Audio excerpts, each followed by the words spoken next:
Hi, my name is Stuart J. Whitmore, and I'm an independent author, and, well, welcome to my YouTube channel, all about books and writing. If you want to know more about the channel, obviously watch earlier videos.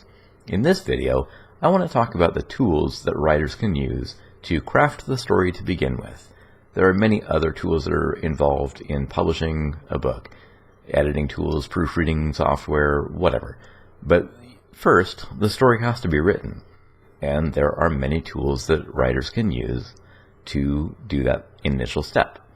If you watch my most recent video, you'll know that I started with spiral notebooks, pen and paper. That was my way of writing books. I still like the idea, but over time I've gotten away from writing that way so much that my hand gets really tired. It's so much easier to type. Anyway, more recently I've decided that it is more authentic to carve my stories into stone tablets. Okay, not really. A lot of writers choose to use Microsoft Word to write their stories. Microsoft Word. Anyway, other writers use a tool that is specific to crafting fiction. There's one called Scrivener, and I've never used it, but the idea sounds good.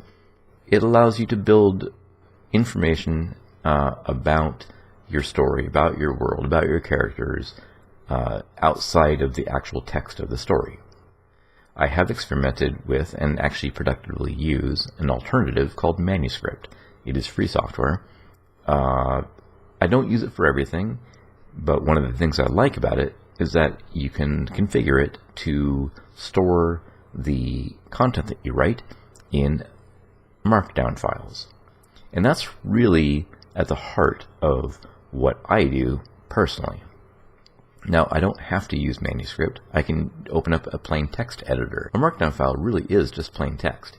You can add things to it like headers or italics or bold text, but the file format, according to the computer, is just a plain text file.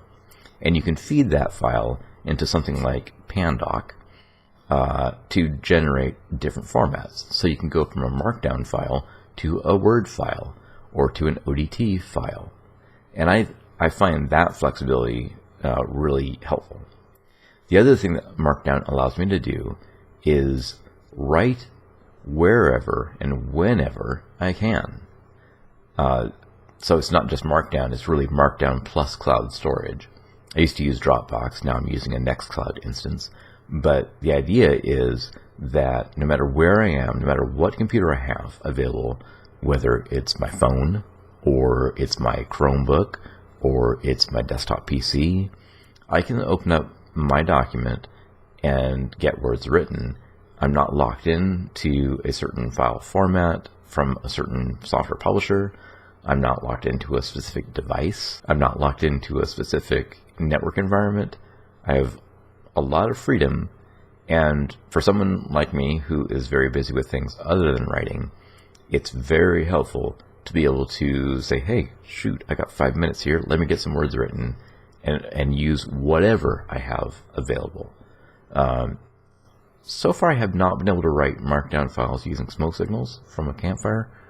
I'll work on that. Anyway, in general, for modern technology, a markdown file, which is really just plain text with a few special codes in it, gives me the ability to create content no matter where I am, no matter what's going on around me, no matter what device I have available, and that's why I chose it. Microsoft Word is never mind. Anyway, Scrivener is really good from what I hear. I never used it. Manuscript is good because you can do, it's a structure. It gives you a structure. So you can write up like note cards about a character or about a world or about a plot or a subplot. And you can identify relationships. And there's a lot of like metadata about the story that you can build into your manuscript project. But at the heart of it, if you configure it to use markdown files, it is storing the text of the story in files that can be edited outside of Manuscript. using a plain text editor on any device. So that's what I use. I do still sometimes write in a notebook, but it's more for nostalgia. It's not really for productivity. I started a novel, I want to say a couple of years ago, in a Spiral notebook, and I think I got about maybe 10 pages in, and I just gave up. And it is now a set of markdown files, because I need to be more productive than writing it out by hand. I like that idea of buying a fresh Spiral notebook and, great, blank page, I love this, let me fill it up. But that's just not the way to do it anymore, not for me. Anyway, that's enough babbling for now. I tend to ramble a lot in these videos, so if you like rambling and babbling and, that kind of nonsense, please like this video and subscribe to my channel and tell all your friends about it, and, get a tattoo of my YouTube channel URL. I think that's probably appropriate. Anyway, thank you for your time. I hope to see you again soon.